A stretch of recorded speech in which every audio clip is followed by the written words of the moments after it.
Om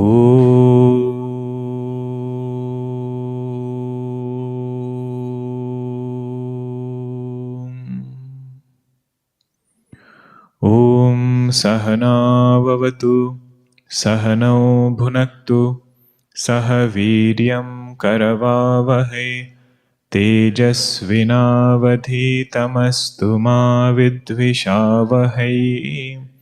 Om Shanti Shanti Shanti.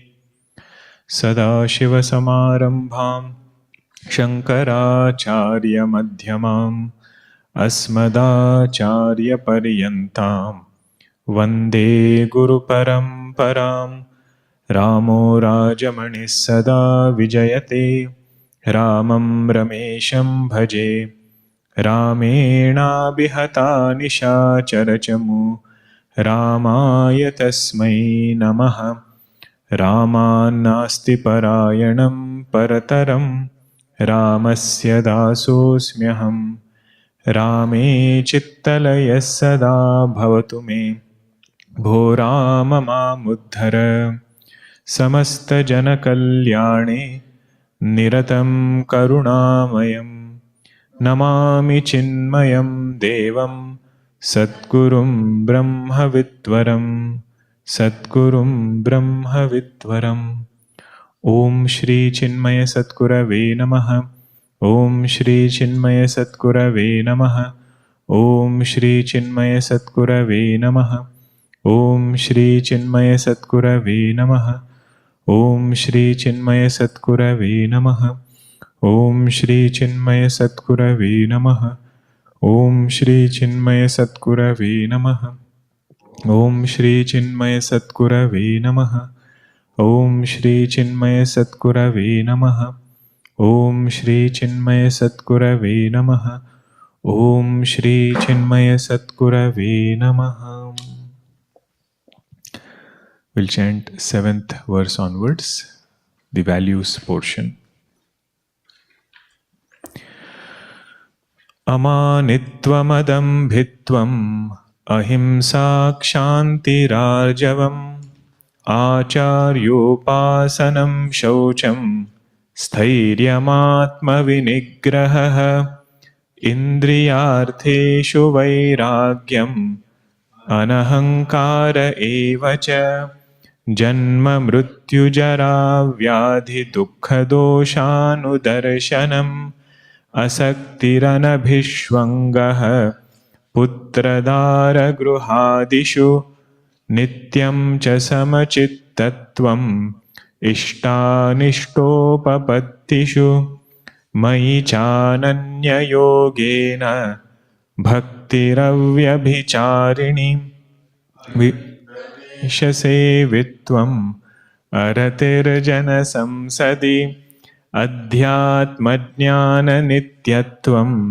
Tattvajnanartha darshanam Etadjnanamiti proktam Ajnanam yadatonyatha.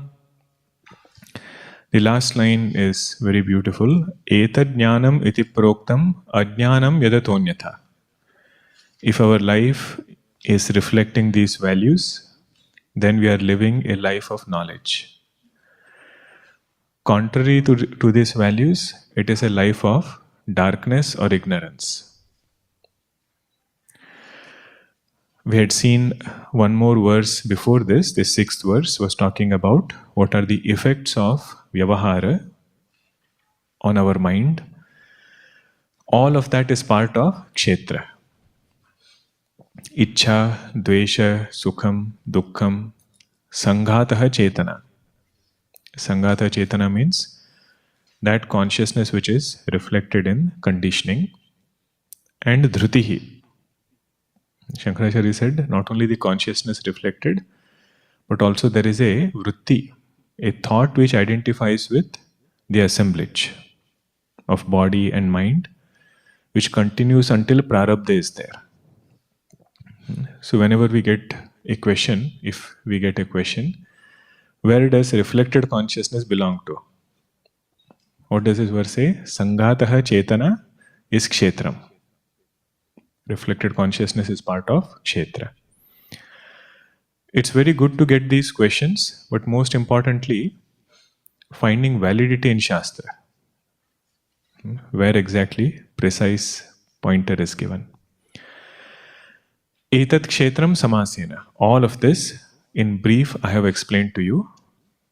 Savikaram udahrutam, along with its modifications and the effects, from what cause which effect rises. All of that Bhagavan says, I have elaborated. Now we were seeing the verse Amanitvam Adambitvam. How many qualities are listed here? Amanitvam, Adambitvam, Ahimsa, Shanti, Arjavam, Acharyopasanam, Shaucham, Sthairyam, Atmavinigrahah. 9 qualities. It looks like an innocent verse, very simple, but there are 9 values packed in it. Last session we had seen Shaucham, which is outer and inner purity.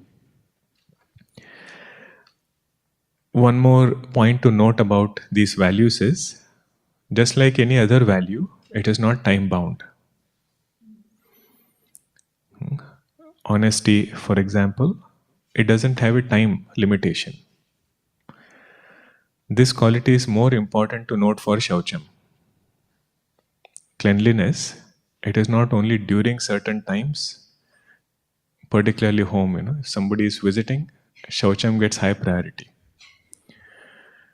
But these qualities of a sadhaka, whenever you see him, his surroundings will be clean. Every surrounding, starting from car all the way until place where he stays. Bhagavan says this outer tapasya, outer shaucham is tapasya. Keeping things in the right place, wherever they should be, that itself is an austerity. Outer shaucham is easy to understand. Just like we need outer cleanliness, we also need inner cleanliness. And the method to get it is Pratipaksha Bhavana. Looking at the limitations, convincing the mind of the limitations of sense objects, that is a way to cleanse inner mind. Next quality is Sthairyam. Sthairyam Atmavinigrahah. Shankaracharya translates it as Moksha Marge Eva Kruta Adhyavasayatvam.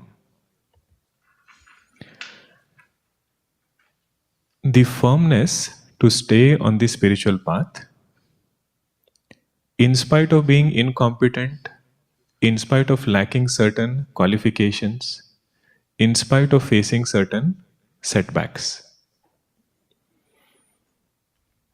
Sadhaka, when he looks within, one thing he recognizes is there is still a long way to go. In terms of his competence to be fit student of Vedanta, ability to focus, ability to understand essence of scriptures. When we say the word prajna, Shankaracharya and some other translators, they say grantha artha dharana shakti. Means the moment he reads something, hears something, he is able to grasp the essence. And many a times we find it difficult. In spite of those things being there, sadhana chatushtaya, if you read Vivek Chudamani definition only, all of them are exalted. What is Viveka? Brahma Satyam Jagan Mithya. In this he has firm conviction. What is Vairagya? Dehadi Brahma Paryante. Anitya Bhogavastuni. In those impermanent things, this firm conviction that I don't want any of these. That is their expectation. So when sadhaka looks within, he finds there is still way to go. But one thing he says, whatever might be the imperfection, I will stay on the path. If not today, tomorrow that quality with Bhagwan's grace will come. And the beauty of this is, whatever limitations might be there, all of them are made up just on the strength of this one quality. On the strength of Sthairyam, any limitations in any sadhana chatushtaya will come to that sadhaka only because he stayed on the path. That is this moksha marge eva kruta adhyavasayatvam. Meaning more important than how talented a person is. Sometimes you say these samskaras have come from birth. Even if you see it from birth, he has worked hard in previous birth. So more than his prodigy or talent, what is more important is his regularity and consistency. That he did it regularly and stayed there. When we do this intermittent fasting, time restricted eating, what is the thing that they say? Doesn't matter how many hours you do.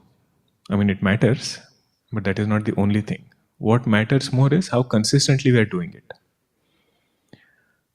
3 days we fasted, 4th day, 5th day, whatever we want we ate. Then the impact that it has is less. It's better that we have a consistency. That is this quality of Sthairyam. That's why when people take vows, there is great benefit. One thing that it will teach is this quality of Sthairyam. Simple fasting vow also. Mind craves for food, but he says, my sthirata is in that vow that I have taken. In our Puranas, we find many students who are very ordinary, but they became great just on this one quality of Sthairyam. One very popular example is of Panini Maharshi. It is said even Varnamala he used to find it difficult. A, I, E, to memorize, he found it difficult. And he goes to his teacher, but he was very sincere and hardworking. Goes to his teacher and says, everybody seems to have gone far, I am still here. Teacher says, show me your hand. And he tells him, your Vidya Rekha is missing. Vidya Rekha means the knowledge, line of knowledge. That is missing, that is not there. He feels very sad and starts thinking, what can I do to get this Vidya Rekha? Then it is said, he takes a thorn and tries to draw one. And comes to his teacher and says, now is it there? Looking at his sincerity, teacher's heart melts. He says, there is one person who can draw this Rekha for you in true sense. And that is Bhagavan Shiva. I will teach you his upasana. You go and meditate on Bhagavan Shiva. And just with that one firmness that is going to stay on the path, he becomes Panini Maharshi. Hears the sound of Damaru from that Maheshwara Sutra, from that Ashtadhyayi. These are the exalted expressions of Sthairyam. What limitations we have right now doesn't matter. What matter? First of all, we have to feel that we have limitations. If we say we are perfect, then there is a greater chance of stepping away from the path. One commentator, he writes very nice point. He says, what could be the triggers because of which a person might falter on this path? Moksha marge eva kruta adhyavasayanam. Adhyavasayanam, it's said, right? Adhyavasayatvam. What could be the triggers? He says one could be seeking some worldly benefit, some praise, name and fame. Sthirata was not there. Unknowingly, he stepped away from his main goal. Because praise, name, and fame are for Ahankara. And what he set out was to erase this Ahankara. So eventually, or unknowingly, he has stepped out from this path. Sthairyam has gone. Second, he says, misunderstood sense of duty. Duty, which is misunderstood, could also become the reason to lose sthirata. It's a very subtle point. Generally, we say duty becomes a cause to come on the spiritual path. Here he is saying misunderstood sense of duty. That he started his spiritual journey. At some point, he misunderstood his duty and slowly started deviating away. One good example for this is while in Vanaprastha ashrama, starting Grahastha ashrama again. That example is given. He says that is misunderstood sense of duty. What was his duty? That he has already done in Grahastha ashrama. Now he has a superior duty, exalted duty, actually the main duty of human birth, which is moksha. And he started walking on it. But in between, some priority shift happened, and that sthirata was lost. So he says one should reflect upon what are the possible reasons why one can get sidetracked from the path of moksha. It could be praise, it could be name and fame, but at this point we have to reflect on our own misunderstood sense of duty. That's why many places in Bhaja Govindam Bhagavan says, if you have misunderstood something, social contacts for example, they are important.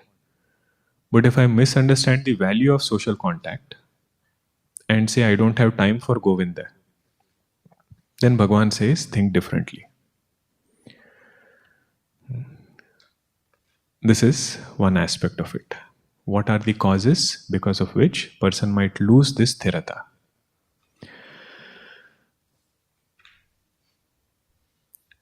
Another point to think about is how to increase this persistence, how to increase this Sthairyam. One simple sadhana is to understand for ourselves that I have no other option. If I have started walking on this path, other than reaching this goal, I have no other choice. When the mind sees choices, it wants to jump. That's a beautiful sadhana, very simple sadhana, getting this conviction that other than self-abidance, other than attaining Bhagavan, there is no other path. Beauty of that is it will increase our sthirata.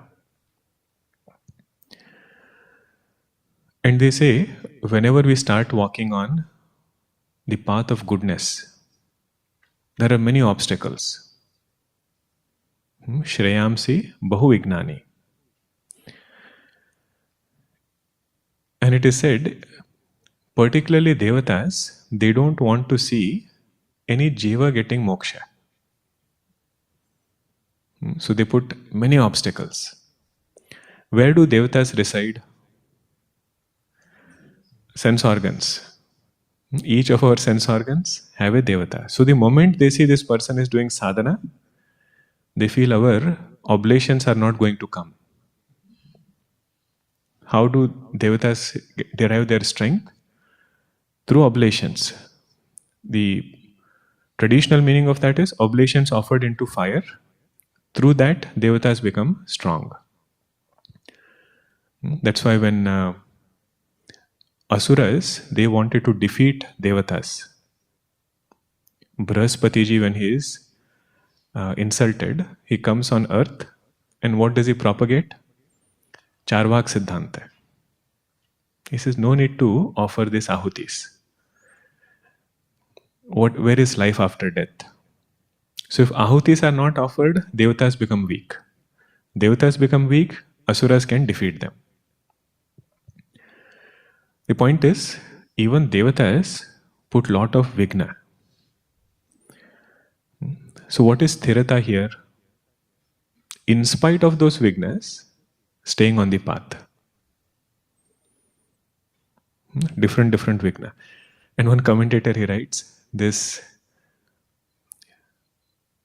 resistance to allow somebody to go on this spiritual path, he says, has come from Brahmaji only. First he created Sanat Kumaras and told them, now you go and start creation. Sanat Kumara said, oh father, we value your words. But we know these three gunas of Maya. They don't spare anybody. We don't want to get caught in them. We don't want to get caught up. We are not going to do anything. Give us that supreme knowledge by which we can be free from this samsara. What does Brahmaji say? You guys are of no use. I will create somebody else. And he says, don't do that. Do what I am telling you. But then they go to Lord Shiva, and Bhagwan Shiva teaches them in maunam, in silence. This is where the greatness of Jnana Mudra comes. And Jnana Mudra also is connected with the quality of Sthairyam. Now let us think about that for some time. What is the connection of Jnana Mudra and how does it connect with Sthairyam? What is Jnana Mudra? The forefinger is connected with the thumb.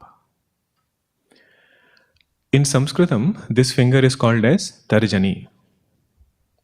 Tarjana means to scold, to censure. So that by which our mind becomes extroverted, that is called as Tarjani, or that is represented by Tarjani. In other words, Jiva. Ahankara, Jiva, that is represented by Tarjani. Next one is Madhyama, the tallest finger. Madhyama represents Tamoguna. Out of the three gunas, Sattva, Rajas, Tamas, predominantly this world, which is product of Tamoguna. Percentage is maximum of that. In Tattva Bodha we have studied. What is this world made up of? Tamasic aspect of 5 elements, or the 3 gunas. Tamasic aspect of all the 5 elements. When Panchikaranam happens, that becomes this Sthula Srishti. Correct? Tamasic aspect of 5 elements. Rajasic aspect, what comes? Karmendriyas and Panchaprana. And Sattvic aspect, Jnanendriya and Antakarana. Tamasic aspect, gross creation. So what percentage is maximum? Tamasic aspect. Because Srishti is predominantly tamasic. Then comes Anamika. Madhyama, Anamika, ring finger. Ring finger represents Rajoguna. Ring finger represents Rajoguna. Now you can derive your own interpretation. Why ring finger is Rajoguna? Means after tamas, what is needed for activity, that is little bit less. That is this Rajoguna, which is comparatively less than tamas. Out of all the 3 gunas, the minimal guna is Sattva guna. That is why the Kanishtika, the last finger, represents Sattva. Ring finger, which represents activity and dynamism, is Rajoguna. And Madhyama, which is the tallest, represents Tamoguna. Now, what is the okay? Which finger is left? Thumb, Angushta. That commentator is very beautifully written. Huh? If you want to say nothing is there, how will you show? Means that thing in which there is no trace of Maya. That is represented by the thumb, which is pure consciousness. Now look at Jiva's struggle. He has to dissociate from tamoguna, rajoguna, sattvaguna and associate with pure consciousness. In that, he needs sthirata. In that, he needs stability. That no matter how many times he has gotten trapped in three gunas, he is relentless to merge with his true self. This is the quality of Sthairyam. And in this, he sees no other option. To the extent we feel finitude is okay, three gunas are fine, I'll manage with sattva guna. Self-abidance is to that extent difficult. So sthirata will come when we realize there is no choice. It's like getting on a flight. Once you get inside, whether your neighbor is friendly or otherwise, there is no choice. I have to sit until the destination is there. That is this quality of sthirata. Another very simple sadhana is we should try sthirata in small things. Before trying or expecting perfection and steadiness in big things, we should try practicing this quality in small things. Means this person's personality should become such, if he has taken up a work, without completing it, he will not leave it halfway. Small tasks only. This point I think last class we had discussed. We take up some work sometimes, but in between we find this work is meaningless. We find it meaningless, and we want to switch halfway. Job started, went halfway, wants to go somewhere else. Any job, not only work. There's one very nice point that another commentator he writes. If we look at work based on meaning and meaninglessness, he says that at some point, many things which we thought were meaningful become meaningless. So don't go with this idea that I should do only meaningful, so-called meaningful work. I'll give an example, maybe this helps clarify it. When Mahatma Ji, he went to an army cantonment. The people in the army, now he has to give Vedanta discourse to them or talk about something spiritual to them. So he called their major and he said, you tell me that thing which is bothering your people. That way I can pick a topic which will relate to them. Otherwise I will speak on something, they will not connect. So this person said, in army there is pyramidical structure. The number of soldiers are many, then very few become colonel, fewer become lieutenant colonel, major general. As you go up, there are several competent people, but only few will go ahead. That is how the structure is. You cannot fight this system. So one of the major frustration in people is, in spite of my competence, in spite of me being fit for that role, I could not go higher. And that affects our overall morale of this unit. He said, this is our problem. Swamiji, please speak. That Mahatma Ji, he took this topic of Sthairyam.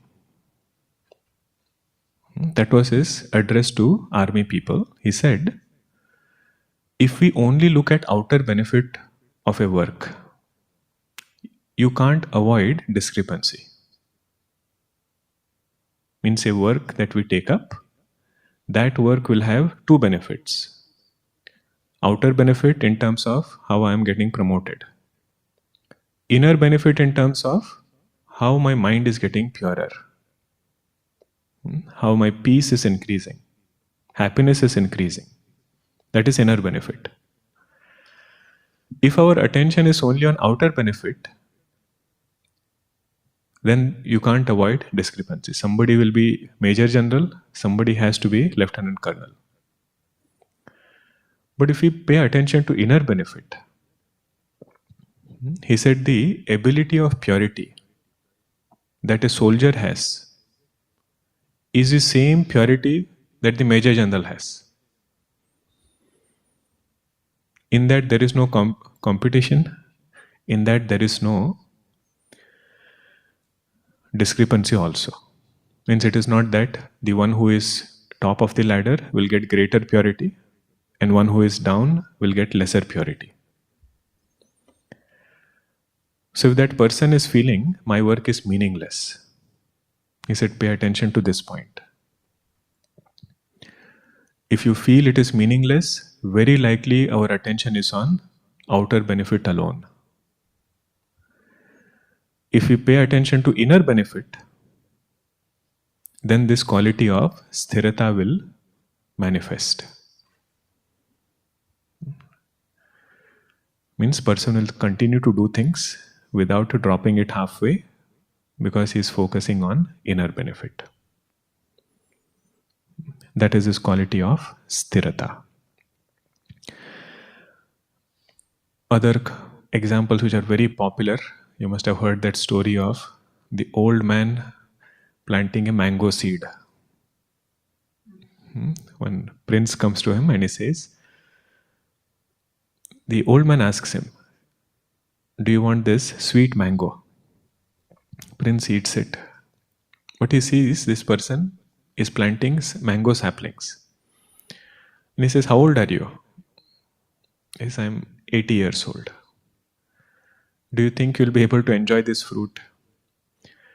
He says, the fruit that I gave you, my grandfather planted. I am enjoying his fruit. Shouldn't the generation which is coming after me enjoy the fruits of my hard work? Because some things we will feel that way. If I am not benefiting, why should I do it? That is this quality of sthirata. Next quality is Atmavinigrahah. This is the ninth one. Sthairyam, Atmavinigrahah. This also Shankaracharya ji gives a very precise meaning. You see what he says? Don't worry if you don't have Bhashya. What is Atmavinigrahah? Simple words, Atmavinigrahah means alert living. Alert living. Being very mindful of our sense organs, our mind, what they are perceiving and how it is responding. Nigraha means to keep a vigil. How we keep this security cameras, small movement, it starts beeping. Atmavinigrahah means that he is so vigilant about his thoughts, his actions, and most importantly, his intention. Sometimes action might look good, but intention is not pure. So being mindful even of intention, that is called as Atmavinigrahah. Now why is the word Atma used here? Here Atma doesn't refer to pure consciousness. We don't need to control Atma. We don't need to be vigilant of Atma. Shankaracharya says, Atmanaha apakarakasya Atma Shabda Vachyasya. Atma Shabda Vachyasya means those things which I call as I.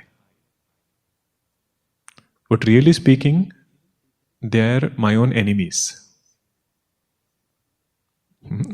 Atmanah apakarakasya Atmashabda vachyasya Karya Karana Sanghatasya vinigraha. Mean this assemblage of body, sense organs, and mind, which one identifies with. Whatever we identify, that we call as I within this assemblage. Identification with body is there. That's why body is referred to as I.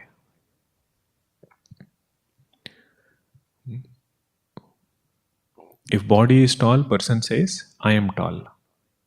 Body is short, person says, I am short. So that I is going with body, with mind, with sense organs, and so on. Shankaracharya says, pay attention to it.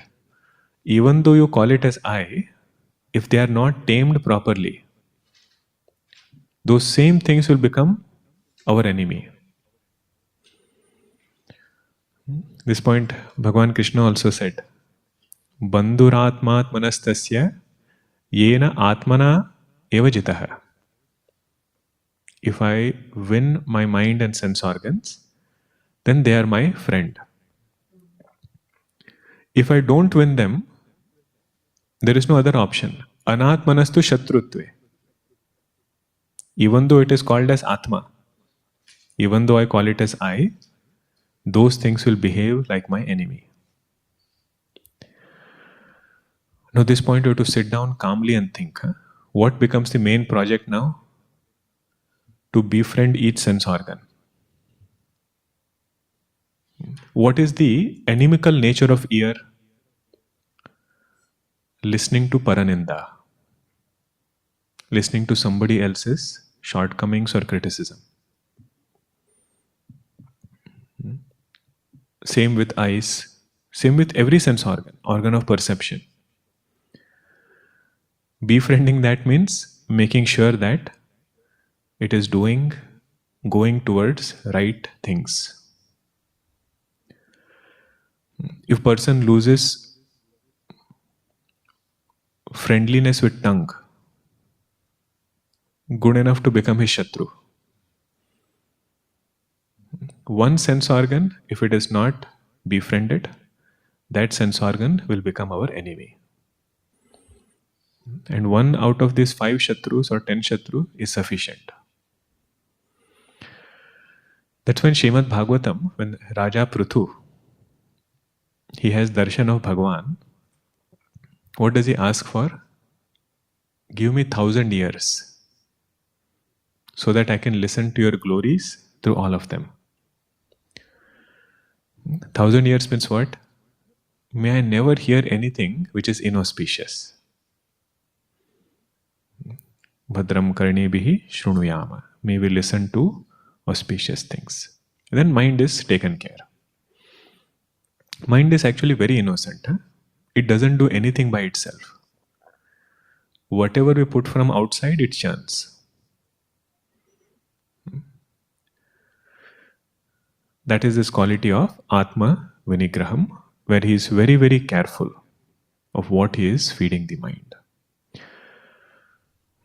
Interesting thing here is, if we give freedom to our sense organs, they bind us. And if we bind our sense organs, it frees us. Very counterintuitive. Huh? Gurudev's quote we have heard, right? Licentiousness is not freedom.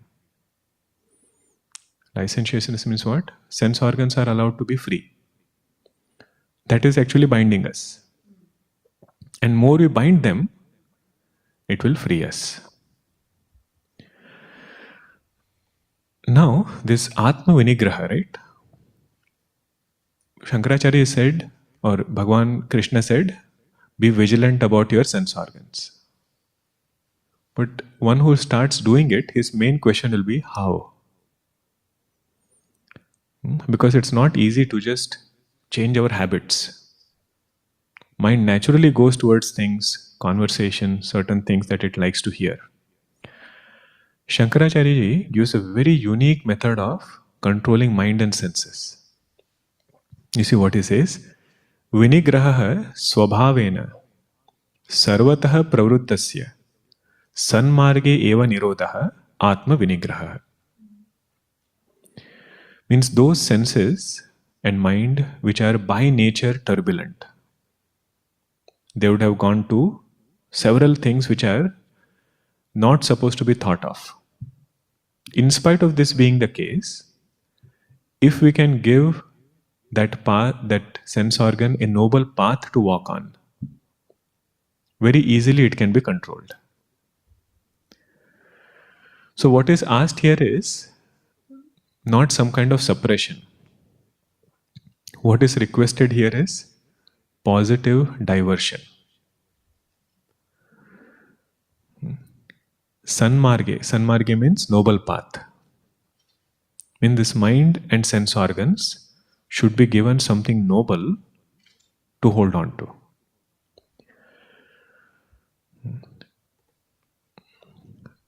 Means from morning till evening, if he has a good routine, sattvic routine, without much effort, his sense organs will be controlled. Routine of sadhana, routine of japa, meditation, pujanam, nitya karma, whatever is his daily duty as far as work is concerned. The moment mind becomes idle, that mind is very likely to lose control. This we would have seen even when we attend some camp. What is happening in that particular camp? Sanmarge eva nirodha. Some alternate channel is given for the mind to focus. Mind is not shut down. You cannot shut down sense organs and mind like that. Short period we might be able to do it, but it's not a lasting solution. But our routine is such that from morning till evening, there are sattvic things to look forward to. One activity is done, another activity, third activity. All we have to take care is in the midst of that sattvic thing, we should not add our own thing. Because there also one can lose focus. You find some conversation and topics where it drifts away from your taste of sattvic joy. Shankaracharya says we should find out our own spiritual plan. They have diet plan, right? How much portion, which day, which meal. Like that, what is my sanmarga? How am I keeping my mind on the noble path? Now another point we had seen was being alert of intention. Because a person might be there who is very disciplined and very helpful also.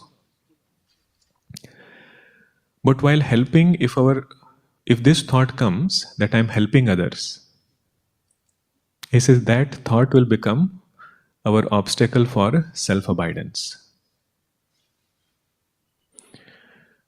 So this commentator, he gives a nice example. He says, if we drink water, do we think we are doing favor upon ourselves? We just drink water. But if I give glass of water to somebody else to drink, this thought comes, I am helping that person. He says what has happened there is, subtly we are strengthening duality. The effort in the spiritual path was to abide in that consciousness, which is a substratum of this conditioning and that conditioning. But in the pursuit of helping somebody, if this thought comes that I am helping somebody, he says that intention also one has to be careful. Means any thought or intention which is going to obstruct self-abidance, that we have to be careful. Just like in cleanliness, there was a spectrum, right? Different people's level of cleanliness is different. Atmavinigrahah also, there is a spectrum. See, compared to an ordinary person who is helping is much better. Compared to one who is helping with this idea that I am helping, erasing that notion is better for sadhana. that is Atmavinigrahah. He says, be very careful of intention, not only action, intention also. Okay, so 9 different qualities were mentioned in this verse. Sthairyam, Atmavinigrahah, that was the last one. Now let us look at the 8th verse. Indriyartheshu vairagyam Anahankara eva cha. Indriyartheshu vairagyam Anahankara eva cha. Janma mrityu jara vyadhi Dukkha doshanu darshanam. Janma mrityu jara vyadhi Dukkha doshanu darshanam. Together. Indriyartheshu vairagyam Anahankara eva cha. Janma mrityu jara vyadhi dukkha doshanu darshanam. Or Swami Brahmanand is chanting, it is together. So some samskaras, they stay like that. Indriyartheshu vairagyam. Artha means object. Indriya artha means object of sense organs. In them having detachment. Towards them having detachment. Meaning becoming independent of presence or absence of that object. What is the sign of attachment? I cannot live without it. That is the insignia of raga. What is viraga? Presence or absence of that object is not overly affecting this person.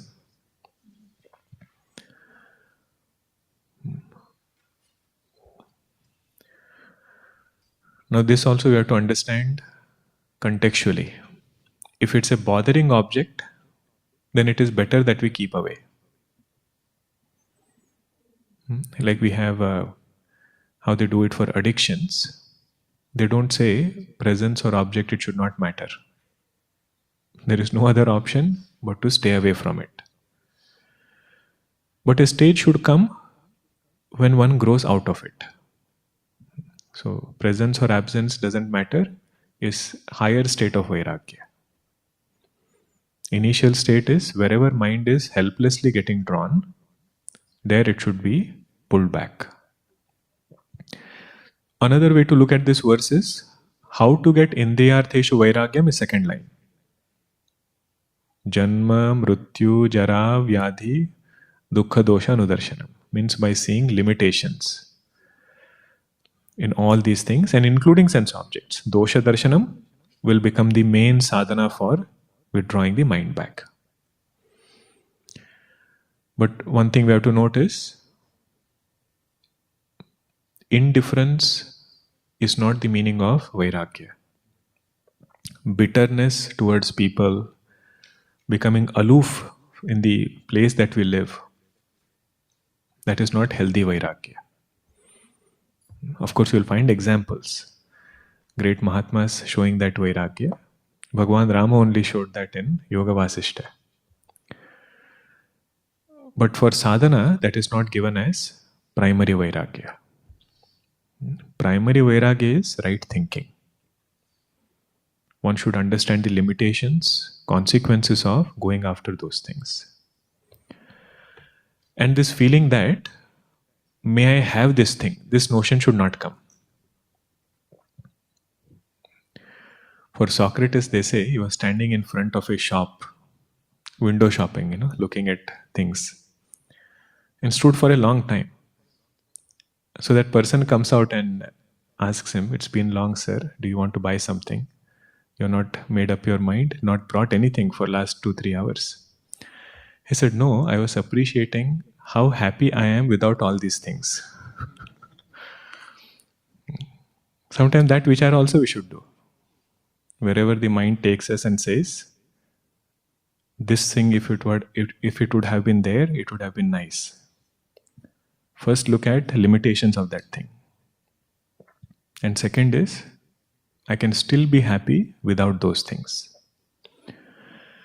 That is the beauty of Vairagya, Indriyartheshu Vairagyam.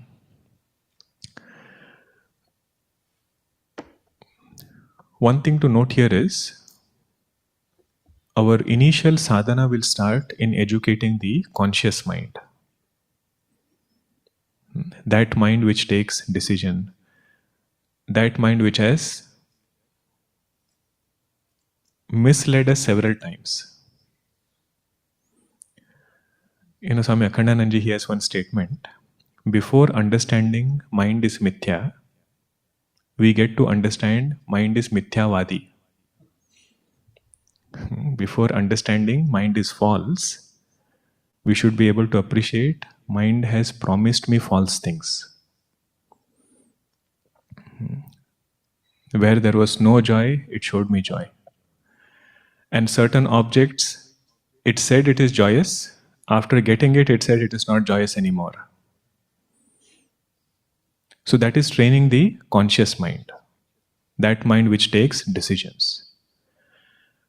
True Vairagya is, this dosha darshanam should trickle down even to subconscious mind.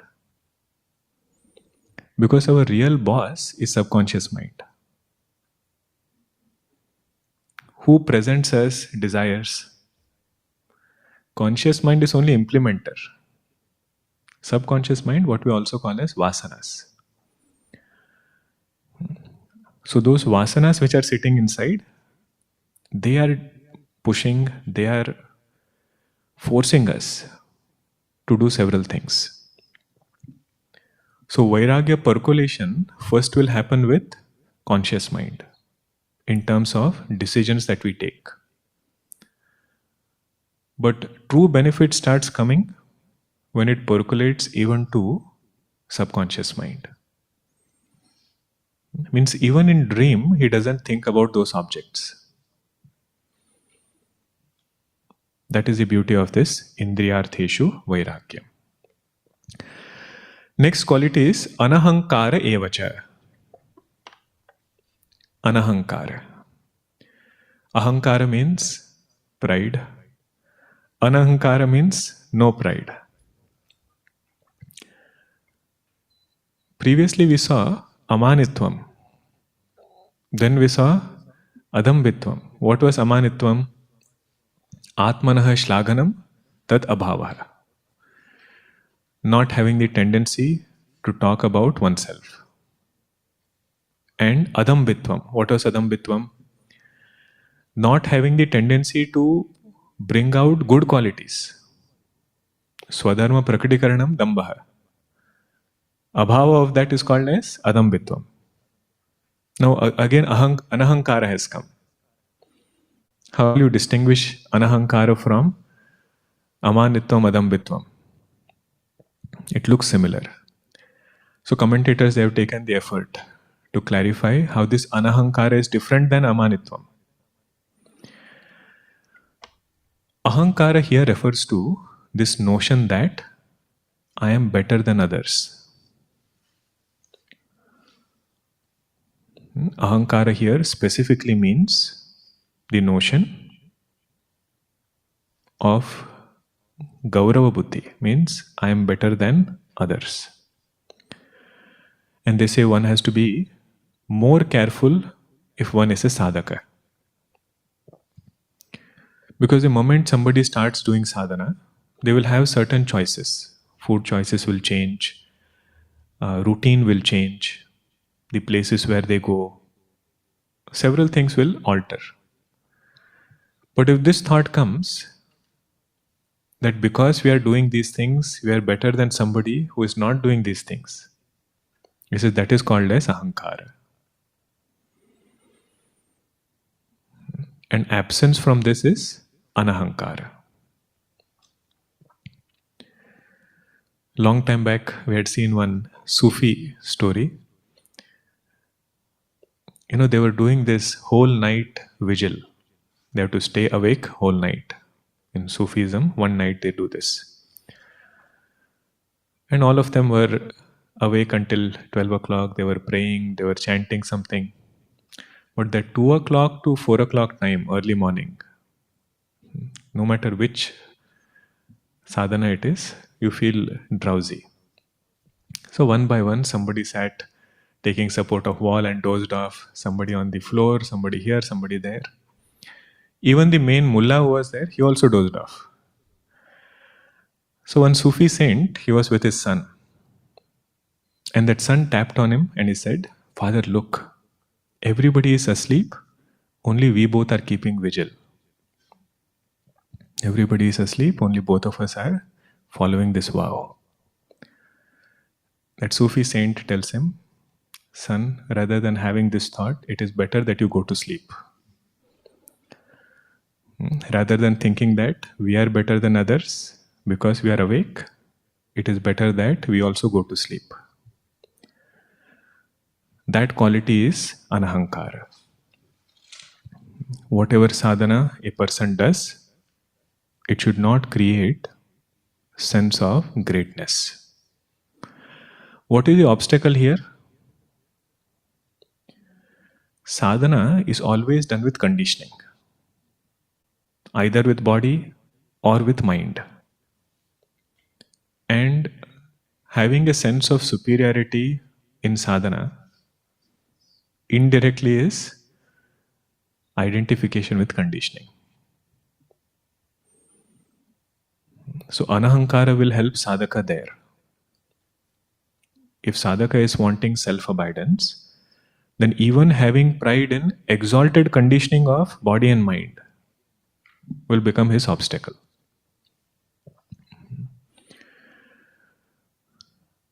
And particularly in family life or wherever we live, somebody might be spiritual and others might not. So this sadhana is given particularly for a spiritual seeker. That this thought of greatness should not come. And how is it different than amanitvam? There might not be tendency to speak, but it's a subtle thought which is entertained within. Manitvam is Atmana Shlaganam. That person talks about his good qualities. Ahankari person is entertaining that thought within. He might not speak, but that will become our obstacle. Okay. You see that evacha is there. Anahankara evacha. Meaning of that evacha is none of these things should be left out. Whatever we are discussing from amanitvam, adambitvam, all the way until the last quality, evacha means every quality is important. They do this optional question, right? Out of 5, answer any 4. You see, this is not out of 20, practice any 4. Of course, they are interconnected. Increasing one increases others. Next line we'll have to see in the next verse. Janma mrityu jara vyadi dukkha doshanudarshanam. It's a very important verse, important part of the verse. Okay. Om Purnamada Purnamidam Purnat Purnamudachyate Purnasya Purnamadaya Purnameva Vashishyate. Om Shanti Shanti Shanti. Harihi Om Shri Gurubhyo Namaha. Harihi